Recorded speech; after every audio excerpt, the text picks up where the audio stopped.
Es saber por imagen, pues saber reconocer primero esos biomas por imagen y después identificar en qué parte del útero van a estar. Y dependiendo en qué parte del útero están, pues podemos clasificar en tres grandes grupos. Intramurales, aquellos biomas que están localizados a nivel del espesor miometrial, que van a ser los que con mayor frecuencia uno va a encontrarse. Miomas submucosos, que más bien son los que se proyectan hacia la cavidad endometrial, y los miomas subserosos, que es todo lo contrario, se proyectan hacia la serosa uterina. Estos miomas subserosos, pues a su vez, en algunas circunstancias pueden tener un pedículo, como este que se visualiza aquí. Inclusive acá podemos visualizar también un pedículo, que es el que va a estar uniendo al útero, el que va a estar uniendo al miometrio. Esos miomas pediculados, sobre todo si es que empiezan a crecer hacia los lados, son los que en algunas circunstancias pudieran llegar a confundirse con una lesión anexial, como habíamos dicho la semana pasada. Es importante cuando uno ve una lesión en la pelvis, sobre todo si está sospechando de una lesión anexial, primero identificar si está completamente seguro si es que esa lesión es anexial. Entonces los miomas, pues habrá que reconocerles y habrá que saber en qué parte del útero se encuentra. La FIGO hizo una subclasificación a esa clasificación primera. Hoy tenemos los miomas submucosos, los intramurales o también denominados intersticiales, los subserosos, e inclusive añadió una nueva clasificación como otros, sobre todo aquellos miomas que están localizados hacia los ligamentos. Los submucosos los subdividió en 0, 1 y 2, dependiendo qué porcentaje del mioma se proyecta hacia la cavidad endometrial o hacia el miometrio. El mioma submucoso 0 será aquel mioma prácticamente está proyectado en su totalidad hacia la cavidad endometrial, inclusive puede existir un tallo de conexión hacia el miometrio. Muchas de las veces pues, esos miomas submucosos 0 pueden ser tratados con histeroscopía. El mioma submucoso 1 es aquel mioma que en más del 50% se proyecta hacia la cavidad endometrial, y el 2 el que se proyecta hacia la cavidad endometrial pero en menos del 50%. La mayor parte está a nivel del miometrio.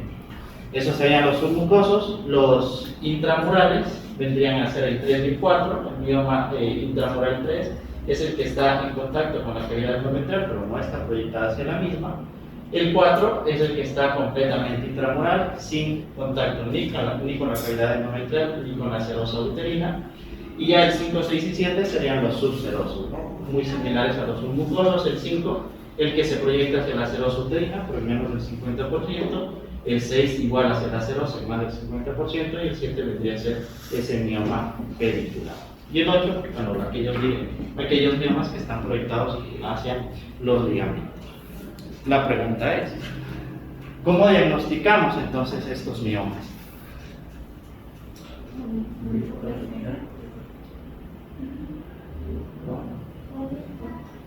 ¿Eco?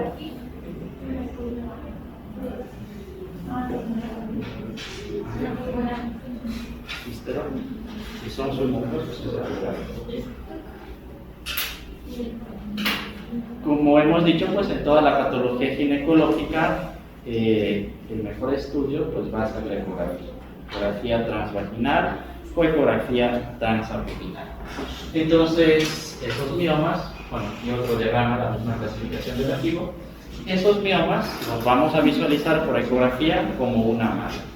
Cuando son múltiples miomas, ese útero pues, puede estar aumentado de tamaño, puede tener un forma nodular, puede tener una estructura heterogénea, sobre todo si es que tenemos una polimiomatosis, si es que tenemos múltiples miomas. Pero el mioma como tal se lo va a identificar como una masa focal, una masa que, si bien puede ser hipo, iso o hiperecogénica, lo más frecuente es que sea hipoecogénica.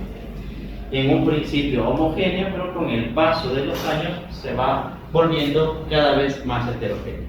Si es que uno pone el Doppler a esa masa, el mioma o es avascular, tiene una vascularidad muy limitada, entonces el mioma va a ser avascular al estudio Doppler, o pudieran tener una vascularidad, pero vascularidad de predominio periférico. Ese mioma, con el paso de los años, puede tener áreas de degeneración. Y una de esas, pues, es la degeneración a través de calcificación, es decir, ese mioma, con el paso de los años, puede llegar a calcificarse, y esas calcificaciones pueden estar produciendo una sombra acústica posterior. Existen otras calcificaciones, otras degeneraciones, como la degeneración quística, un poco más frecuente en aquellas mujeres embarazadas.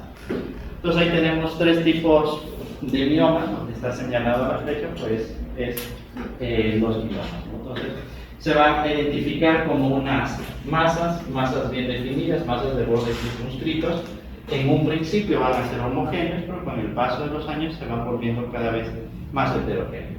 Por lo general, igual en un principio, cuando son de pequeño tamaño, se visualizan como masas hipoecogénicas, pero eso no quiere decir que pueden existir miomas iso o hiperecogénicos.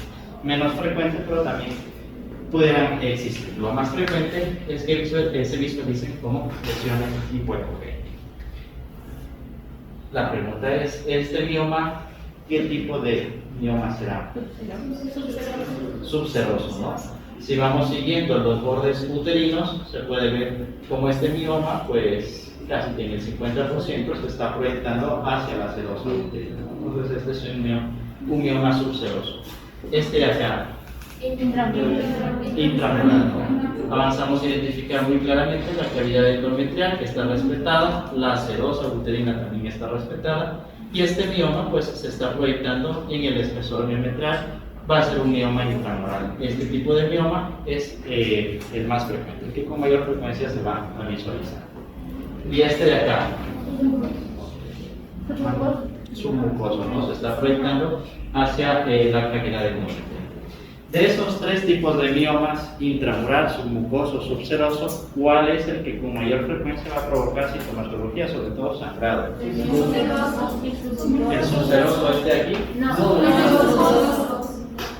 Este de acá. El submucoso es el que con mayor frecuencia produce sintomatología. Ponemos, comparamos miomas, por ejemplo, de 1 centímetro, submucoso, intramural, subseroso. El que con mayor frecuencia va a provocar sobre todo sangrado va a ser el mioma submucoso. La otra pregunta es, sobre todo este tipo de mioma, que es el que se está proyectando hacia la cavidad endometrial, ¿en qué fase del ciclo menstrual sería más fácil de identificarlo? ¿El día de la menstruación? La fase secretora. Habíamos dicho la semana pasada que en la fase secretora, es decir, ya en los últimos días del ciclo menstrual, el endometrio es cuando más grueso va a estar, un grosor de más o menos 7 a 14 milímetros, y se va a visualizar ecogénico. En ese endometrio secretor, ecogénico y grueso, se puede visualizar de mejor manera ese mioma hipoecogénico proyectándose aquí hacia la cavidad endometrial. Entonces, el mioma, sobre todo el mioma submucoso, donde mejor se visualiza es en la fase secretora del ciclo menstrual. Aquí visualizamos otros tipos de miomas, igual donde está señalando la flecha, es el mioma, ¿no? Visualizamos una masa sólida, bordes circunscritos, por lo general hipoecogénica, que si es que pusiéramos el Doppler, pues va a ser completamente avascular o con vascularidad hacia la periferia. Aquí vemos un mioma submucoso, un mioma que se está proyectando hacia la cavidad endometrial que está ligeramente gruesa, por tanto, en donde mejor se visualiza, sobre todo esos miomas submucosos, es en la fase secretora del ciclo menstrual. Y acá un mioma, pues mayoritariamente intramural, que está contactando con la cavidad endometrial. Otro tipo de mioma es el que será subseroso, ¿no? Un mioma igual una masa sólida, circunscrita, mayoritariamente hipoecogénica, que gran parte del mioma pues se está proyectando hacia la serosa uterina. Estos miomas subserosos pues son los que con mayor frecuencia, sobre todo si están hacia la parte anterior, que son relativamente grandes, pueden manifestarse como una masa palpable, que están en físico, se lo puede palpar, y también dependiendo de dónde se localicen, inclusive pudieran comprimir estructuras como las asas intestinales, los uréteres, y provocar sintomatología no necesariamente ginecológica. Estos miomas, pues, si bien habíamos dicho que en un principio van a ser homogéneos y van a ser por lo general hipoecogénicos, con el paso de los años pueden sufrir ciertos cambios. Uno de ellos es la presencia de calcificaciones en aquellas mujeres que ya tienen miomas o varios años de evolución. Esos miomas pueden calcificar, y las calcificaciones se las va a visualizar como áreas hiperecogénicas, en un principio localizadas hacia la parte periférica de los miomas, que dependiendo si es que son grandes esas calcificaciones, pudieran estar provocando una sombra acústica posterior. De igual manera, esos miomas, sobre todo cuando hay un exceso de estrógeno, esos miomas pues son estrógeno dependientes, entonces con los estrógenos empiezan a aumentar de tamaño. Una de esas circunstancias pues es el embarazo. Cuando hay un exceso de estrógenos, esos miomas empiezan a aumentar de tamaño, pero al ser pobremente vascularizados, hay zonas que se vuelven anecoicas. Y ahí sería la degeneración quística, ¿no? Entonces, cuando tenemos zonas anecoicas dentro de todo este mioma, en general hacia la parte central, diremos que estamos ante una degeneración quística, como en este caso, que acá vemos parte de estructuras fetales. Y si bien habíamos dicho que los miomas por lo general van a ser hipoecogénicos, dijimos que eso no quita que en algún momento pueden ser iso o hiperecogénicos. Aquí vemos otra masa sólida bien definida, circunscrita, pero que la vemos hiperecogénica. Este también es un mioma, pero un mioma con un alto contenido graso, es decir, un lipoleiomioma, y por eso se visualiza hiperecogénico. Aquellos miomas, aquellas masas sólidas bien definidas que tienen alto contenido graso, pues diremos que son lesiones con alto contenido de grasa, y por lo tanto que se tratan de un lipoleiomioma. Acá tenemos otras imágenes y ya vemos que el mioma pues se vuelve discretamente más heterogéneo. Si bien es predominantemente hipoecoico, hay zonas de mayor ecogenicidad, como en este caso de acá. Se está poniendo el Doppler y se ve que tiene una vascularidad, sobre todo hacia la parte periférica. Si hay vascularidad hacia la parte central, habrá que pensar que hay una transformación maligna de ese mioma, no tan frecuente, casi que menos del 1%, pero pudiera tener una transformación maligna. Eso sobre todo si es que hay vascularidad central. Acá vemos igual otros miomas con vascularidad periférica, que es como se suele llegar a presentar. Miomas que si bien tiene vascularidad central, predominantemente pues la vascularidad es hacia la parte periférica. Es así como se visualizan los miomas con el Doppler corto. Existen varios tipos de degeneración roja, hialina, quística y hidrópica. La que se observa por ecografía pues es la degeneración quística, en donde se visualiza el mioma, pero dentro del mioma estas áreas anecoicas producto de la degeneración quística, sobre todo cuando hay un exceso de estrógenos y ese mioma empieza a crecer. Si bien con la ecografía pues muchas de las veces suele ser más que suficiente para hacer el diagnóstico de ese mioma, para visualizar ese mioma, cuando tenemos úteros polimiomatosos, úteros aumentados de tamaño con múltiples miomas, o cuando estamos pensando en hacer a esta mujer, practicarle una miomectomía, es decir, extirpar solo algunos miomas, más no todo el útero, sobre todo cuando hay deseos de concepción, ahí complementamos esa ecografía con resonancia magnética. En resonancia magnética, en T1, los miomas suelen ser isointensos en relación al biómetro, por lo tanto un poco difíciles de identificar en las secuencias anteriores. La mejor secuencia va a ser la secuencia en T2, en donde los miomas se los va a visualizar como lesiones hipointensas, salvo algunas circunstancias.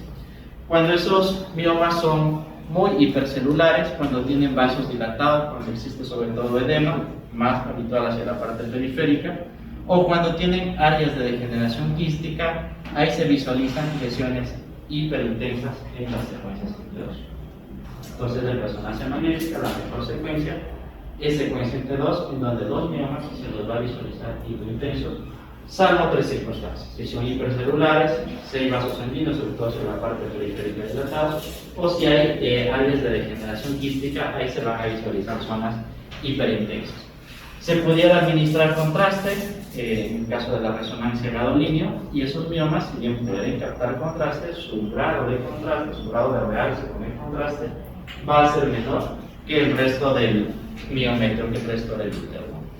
Hoy tenemos los tres tipos de miomas en secuencias en T2 y los vamos a visualizar como lesiones bien definidas, por lo general homogéneas, hipointensas en las secuencias en T2. Un mioma intramural, un mioma submucoso y por acá un mioma subseroideo.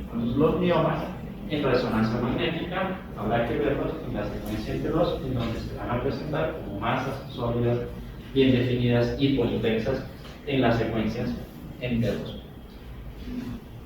Aquí visualizamos una secuencia en T2, vemos que la vejiga se ve hiperintensa, vemos el útero aumentado de tamaño con múltiples miomas. Aquí vemos un mioma subseroso, un mioma intramural y otro mioma intramural que es el más grande. Se le puede poner contrastes al paciente y vemos que los miomas realzan con el contraste, se los visualiza más hiperintensos. Sin embargo, su grado de realce es menor a la del resto del útero, a la del resto del miometrio, que es lo que está hacia la parte periférica. Es decir, el resto del miometrio realza más que el miometrio. Para lo contrario, bueno, para pensar en transformación maligna de ese mioma. Y acá, pues bueno, otras imágenes, secuencias en T2, donde están señalando las fechas, son todos los miomas que se visualizan como lesiones sólidas hipointensas en la secuencia en T2. Sin embargo, pues habíamos dicho que si bien la gran mayoría son hipointensos en T2, pueden haber circunstancias en las cuales podemos encontrar hiperintensidad en la secuencia en T2. Aquí vemos un mioma localizado hacia el fondo uterino, que si bien la mayor parte es hipointenso, hay zonas que tienen hiperintensidad. Entonces habrá que pensar que existe una degeneración quística en ese mioma, mucho más frecuente en aquellos miomas grandes, aquellos miomas mayores de 3 centímetros. Y de la misma manera acá, si bien el mioma es hipointenso, hacia la parte periférica existe un halo hiperintenso. Cuando existen vasos dilatados, sobre todo hacia la parte periférica, pues esos vasos se van a mostrar hiperintensos en las secuencias en T2. Entonces habrá que tener también en cuenta esas características.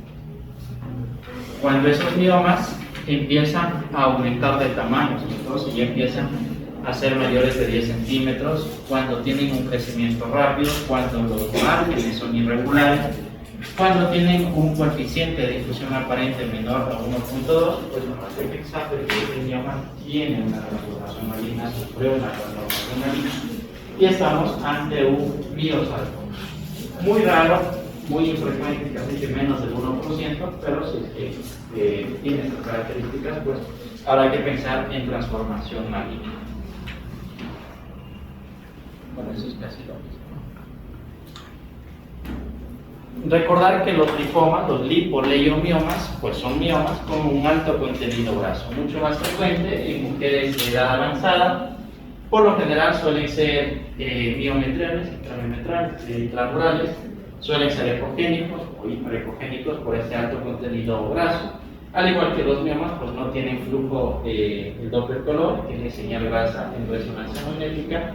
Entonces en resonancia magnética habrá que hacer esta secuencia de saturación grasa y ahí el mioma pues se va a volver hipointenso. Entonces esta es una característica de los lipoleiomiomas, mucho más frecuente en aquellas mujeres ya de edad avanzada. Eso en cuanto a los miomas. Preguntas. Pues si ponemos una imagen de una miomatosis, si se va a poder reconocer fácilmente, ¿verdad? Importante reconocer e importante saber en qué localización del útero se encuentra ese mioma.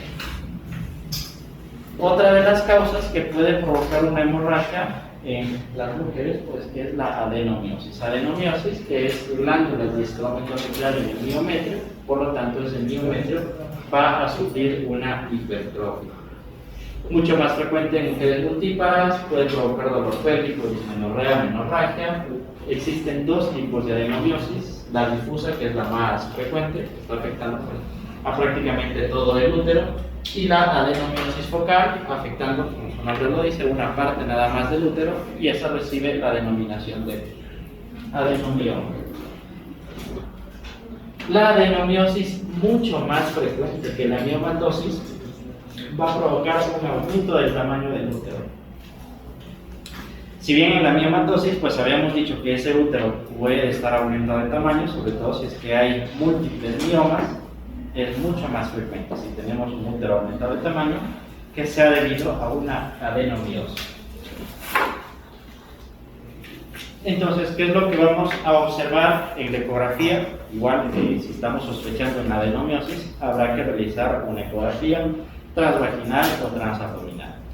¿Qué es lo que vamos a encontrar? Pues la presencia de estas glándulas endometriales que están creciendo en el miometrio, que se van a manifestar ecográficamente como quistes miometriales, quistes de pequeño tamaño que tienen una característica que hacia la parte periférica de los quistes suelen tener un halo hiperéquo.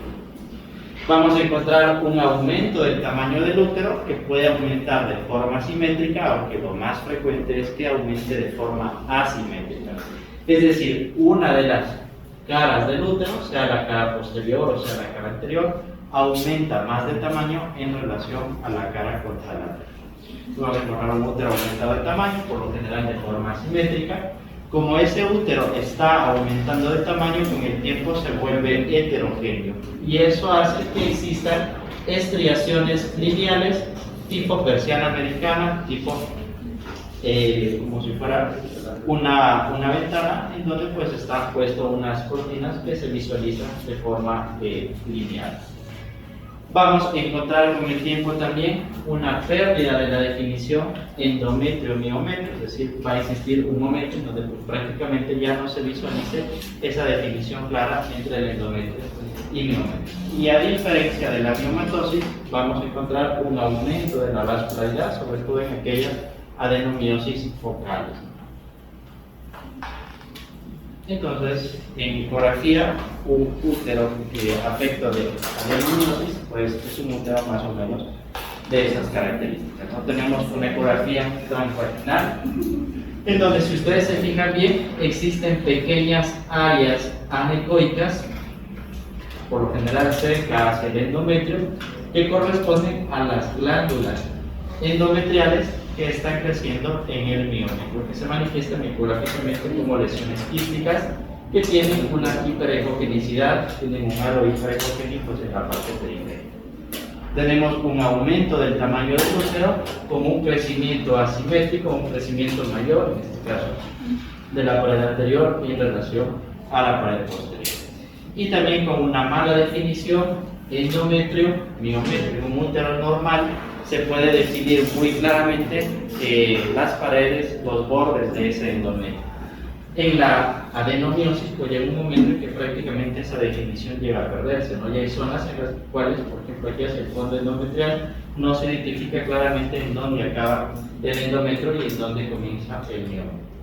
Con el tiempo, pues ya vamos a ver una imagen completamente así, un útero aumentado de tamaño, completamente heterogéneo, sin la definición endometrio-miometrio.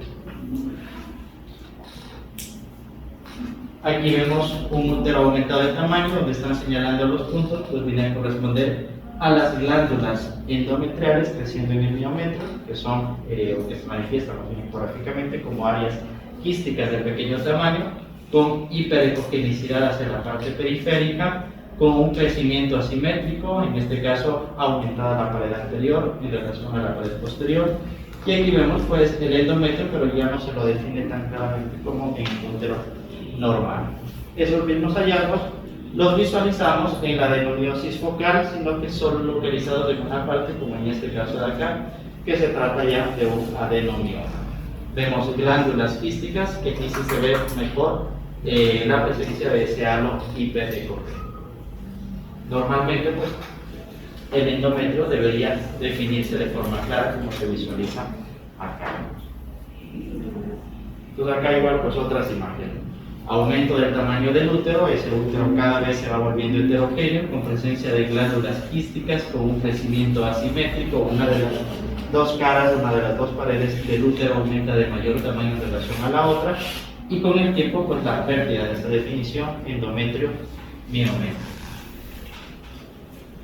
Y aquí pues igual otras imágenes, ¿no? Donde están las flechas. Las flechas rojas corresponden a las glándulas endometriales, corresponden a la presencia de estos pequeños quistes con estos halos hiperecogénicos. Aquí se está midiendo el endometrio, pero claro, ya no se ve de forma adecuada la diferenciación endometrio-miometrio. Y eso es el aspecto que tiene el endometrio en forma de persiana americana, persiana veneciana. El diagrama de una persiana veneciana. Y es como se visualiza el endometrio cuando ya es muy heterogéneo, con presencia de estos halos, de estas estructuras lineales hipoecoicas que del endometrio se van adentrando al miometrio, producto de ese útero completamente heterogéneo. Si bien esos hallazgos los podemos visualizar por ecografía, los primeros cambios que vamos a observar en la adenomiosis van a ser a través de resonancia magnética. Entonces, claro, si nosotros estamos sospechando una adenomiosis, pues habrá que solicitar una ecografía como cualquier patología ginecológica. Sin embargo, si la ecografía es normal y la sospecha clínica es alta, se puede complementar con una resonancia magnética. Los primeros cambios en la adenomiosis pues los vamos a visualizar en resonancia magnética. ¿Qué es lo que vamos a ver en resonancia magnética?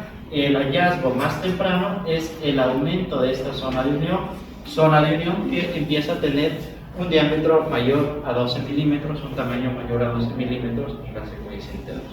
Entonces aquí tenemos un útero en corte sagital, en donde visualizamos el endometrio hacia la parte central, miometrio hacia la parte periférica, y entre esas dos estructuras vemos esta franja hipointensa. Esta es la zona de unión. En condiciones normales, esta zona de unión debe tener un tamaño menor a 8 milímetros. Cuando esa zona de unión empieza ya a hacerse grande, si tiene un tamaño mayor a 12 milímetros, ya es una alta sospecha de adenomiosis. Si es que está entre 8 y 12 milímetros, pues bueno, será un hallazgo incierto, por lo tanto tocará buscar otros hallazgos de resonancia. O sea que igual visualizamos un útero, endometrios en la parte central, hiperintenso, miometros en la parte periférica, y entre las dos, esta zona hipointensa corresponde a la zona de unión. Habrá que medir el grosor de esta zona para decir si se trata o no de una adenomiosis. Si es que esa zona de unión es mayor a 12 milímetros, pues lo más probable es que sea una adenomiosis. Pueden existir otros hallazgos, como estos márgenes de la zona de unión pobremente definidos con el paso del tiempo, y la presencia de estos focos quísticos, de estas glándulas endometriales, que se van a manifestar igual como quistes hiperintensos en las secuencias T2, que provocan que el miometrio adyacente se hipertrofie, y esa hipertrofia se va a visualizar como áreas hipointensas en las secuencias T2. Si esos quistes empiezan a sangrar, se visualizarán como lesiones hiperintensas, pero hiperintensas en las secuencias T1. Entonces, con el paso del tiempo, pues se va a visualizar la adenomiosis como se ven en esas dos imágenes. Un corte sagital, un corte coronal de resonancia magnética, donde vemos un útero completamente aumentado de tamaño. Si bien se puede identificar el endometrio, vemos que esta zona de unión prácticamente está bien engrosada y con presencia de múltiples áreas hiperintensas que corresponden a las glándulas endometriales. Zonas hiperintensas, que son las glándulas endometriales, rodeadas de áreas hipointensas que corresponden al músculo miometrial hipertrofiado. Lo mismo, acá visualizamos un útero aumentado de tamaño de forma difusa, con múltiples áreas hiperintensas, que son las glándulas endometriales, rodeadas por zonas hipointensas, que es el músculo miometrial. Hay zonas pues, en donde prácticamente ya no se puede identificar de forma adecuada la línea endometrial, ya no se va a identificar de forma adecuada en donde acaba el endometrio. La adenomiosis focal, pues vamos a encontrar los mismos hallazgos, pero en una zona localizada del útero, en este caso, hacia la cara anterior, que es lo que se visualiza acá. Y aquí, pues, estas estriaciones lineales hiperintensas que del endometrio se van adentrando al miometrio. Entonces, en la adenomiosis focal, que es el denominado adenomioma, pues visualizamos los mismos hallazgos, pero en una zona localizada del útero. Aquí visualizamos un adenomioma localizado hacia el fondo uterino, hacia el cuerno derecho del útero, donde visualizamos esos mismos hallazgos, pero el resto del útero, sobre todo esta zona izquierda, pues vemos un útero completamente normal y un tamaño normal. Algunas diferencias entre la adenomiosis y la miomatosis. En la miomatosis, pues va a ser una masa sólida que va a tener bordes definidos. En el caso de la adenomiosis, pues no vamos a encontrar ninguna masa, sino que más bien vamos a encontrar un útero aumentado de tamaño. Sombra acústica puede existir en las dos. En el caso de la miomatosis es producto de las calcificaciones. En el caso de la adenomiosis se visualiza como esa forma de persiana americana, persiana veneciana, producto de ese útero heterogéneo. Calcificaciones existentes en la miomatosis no se van a visualizar en la adenomiosis. La ecogenicidad, por lo general, el mioma va a ser hipoecogénico. Y la adenomiosis, pues vamos a encontrar más bien una ecogenicidad heterogénea, ¿no? Con las vesículas quísticas rodeadas de zonas hipoecogénicas en el caso de la ecografía, hipointensas en el caso de la resonancia. La vascularidad escasa o periférica en la miomatosis, una vascularidad aumentada en la adenomiosis, sobre todo en ese adenomioma. Quistes, áreas quísticas vamos a encontrar en las dos, pero en la miomatosis, como degeneración quística, por lo general quistes de gran tamaño, y en la adenomiosis, quistes de pequeño tamaño con un halo hiperecogénico. Entonces, esas son las diferencias entre la miomatosis y adenomiosis. Entonces, preguntas de la adenomiosis. Igual, si ponemos una imagen de la adenomiosis, sí se va a identificar bien. Era una adenomiosis focal, era como que el útero iba sobre a partir de la hoja en la adenomiosis. O sea, nosotros la adenomiosis en la adenomiosis focal, una parte está heterogénea, pero el resto del útero está completamente homogéneo. Y claro, esa parte está aumentada de tamaño. ¿Sería la parte homogénea? No, la parte heterogénea, esa parte del útero está aumentada de tamaño. Esa en la difusa vamos a encontrar un útero aumentado de tamaño de forma global. Todo el útero aumentado de tamaño y todo el útero se vuelve heterogéneo. Y allí es cuando encontramos una pared mucho más grande que la otra.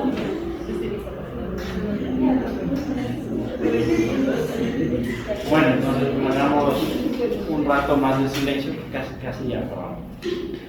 Otra de las causas que pueden ocasionar una hemorragia es la hiperplasia endometrial.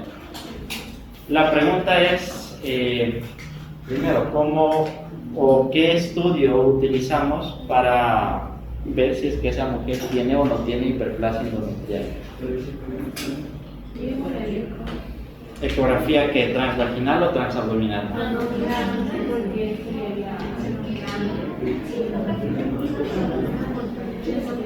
¿Qué dices? ¿Transvaginal?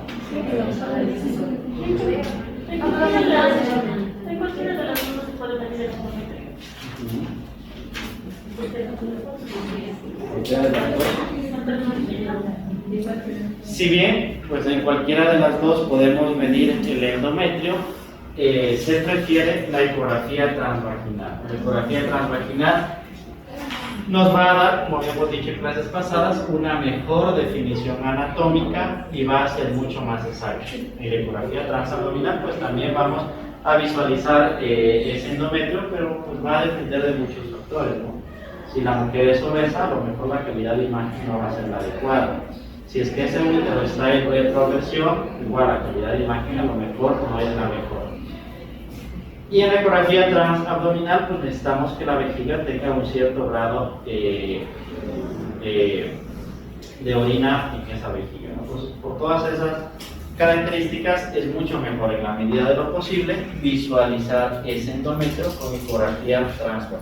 Siempre que estemos sospechando en hiperplasia endometrial, habrá que solicitar de preferencia ecografía transvaginal. Entonces, la otra pregunta es, ¿cuánto debe medir ese endometrio para decir, bueno, estamos ante una hiperplasia o no? Más de 14.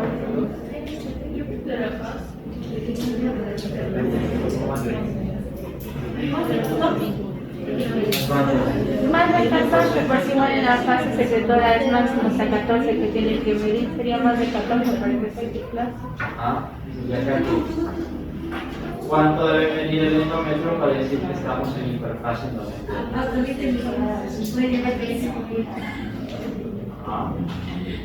O sea, por ejemplo, en una mujer de 70 años y mide 20 centímetros, decimos que está en hiperplasia, cualquier hiperplasia endometrial, y si mide 10 milímetros, decimos que es normal. No, porque ya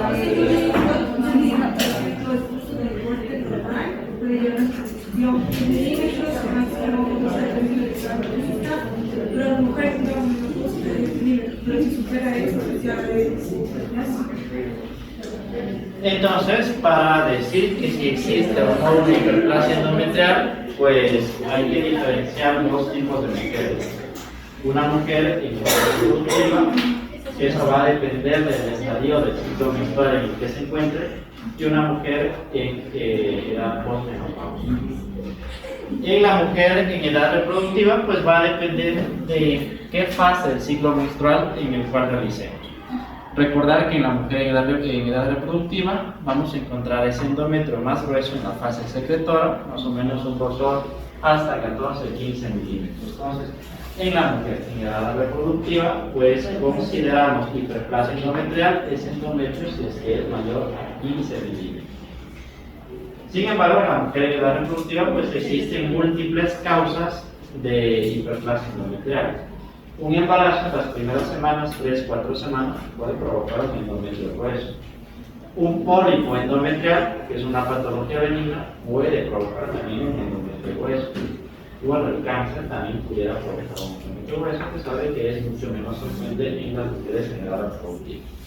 Entonces, en las mujeres en edad reproductiva consideraremos hiperplasia endometrial, si es que ese grosor del endometrio es mayor a 15 milímetros, y habrá que buscar la causa. Sin embargo, la gran mayoría suelen ser causas benignas, inclusive causas fisiológicas como el embarazo. En las mujeres posmenopáusicas, eso es el problema. Aquí habrá que diferenciar si es que esta mujer está o no recibiendo terapia de reemplazo hormonal, sobre todo a base de estrógenos. Los estrógenos pues hacen que ese endometrio empiece a aumentar de tamaño. Si esa mujer no está recibiendo terapia de reemplazo hormonal, ese endometrio en condiciones normales deberá medir menos de 5 milímetros. Si está con terapia de reemplazo hormonal, sobre todo a base de estrógenos, ese endometrio deberá medir menos de 8 milímetros. Si es que es más de eso, pues ya diremos que estamos ante una hiperplasia endometrial.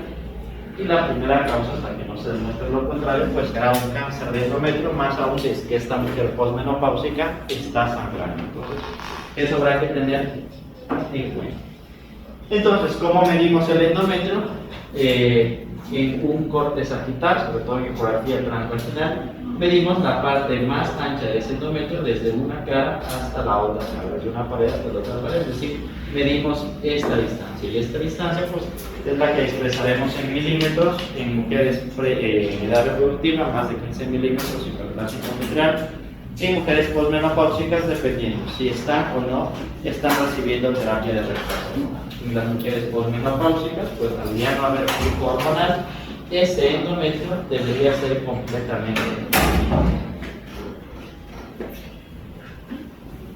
Entonces, el endometrio, medimos la parte más gruesa de ese endometrio desde una cara hasta la otra cara, desde la cara anterior hasta la cara posterior, tal como se visualiza en este útero, en este endometrio en caso de un endometrio trilaminar. Si es que ese endometrio tiene líquido, pues no se deberá incluir el líquido. Habrá que medir la distancia desde una cara hasta la parte más declive de ese líquido, la parte más ancha del endometrio, y después desde el otro extremo, desde donde acaba el líquido, hasta la otra cara del endometrio. Entonces, en estas dos medidas se suman esas dos medidas y ese valor total será el valor del endometrio, el grosor del endometrio. Es decir, el líquido, tal como se visualiza aquí, el líquido no debería incluirse en la medida del endometrio. Ahí se hacen dos medidas, aquí una, acá otra, se suman estas dos medidas y ese será el valor del endometrio. Entonces, pues, en hiperplasia endometrial lo importante es saber reconocer que el mejor método de imagen es la ecografía y de preferencia ecografía transvaginal.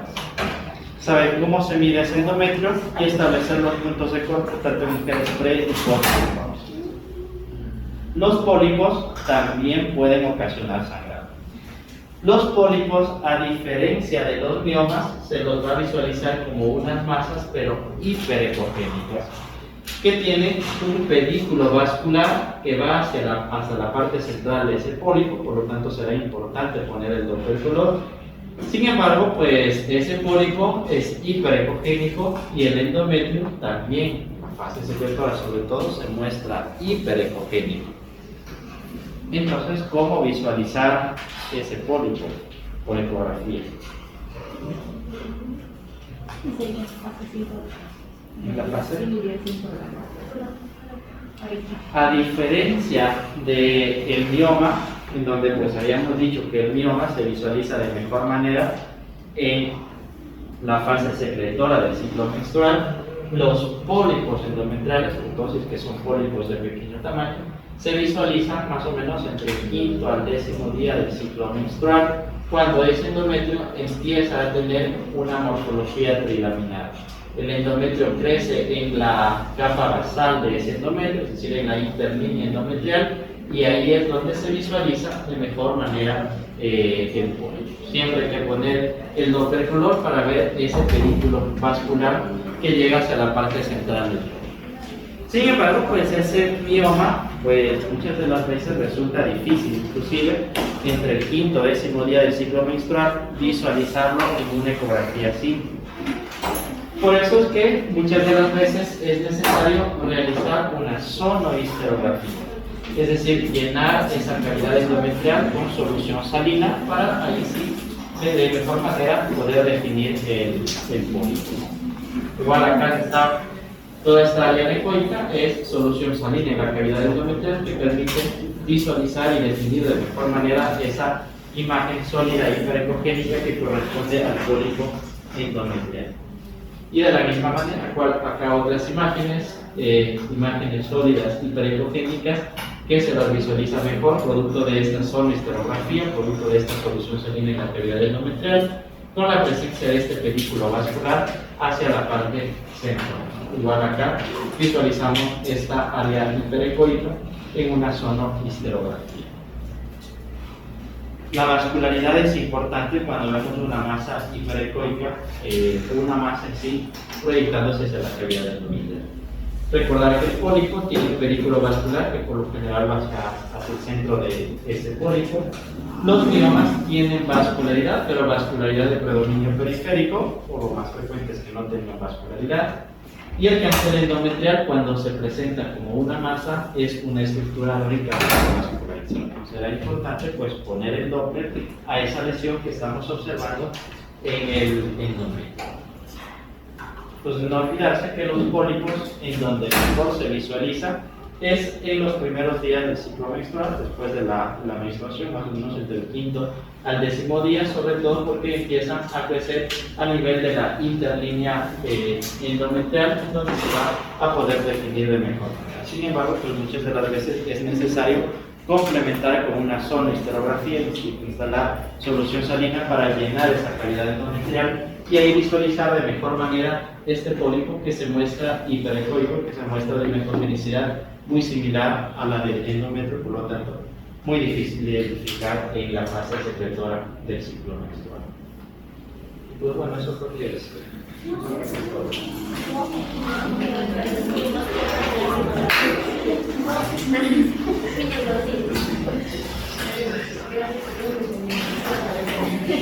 A tu frente.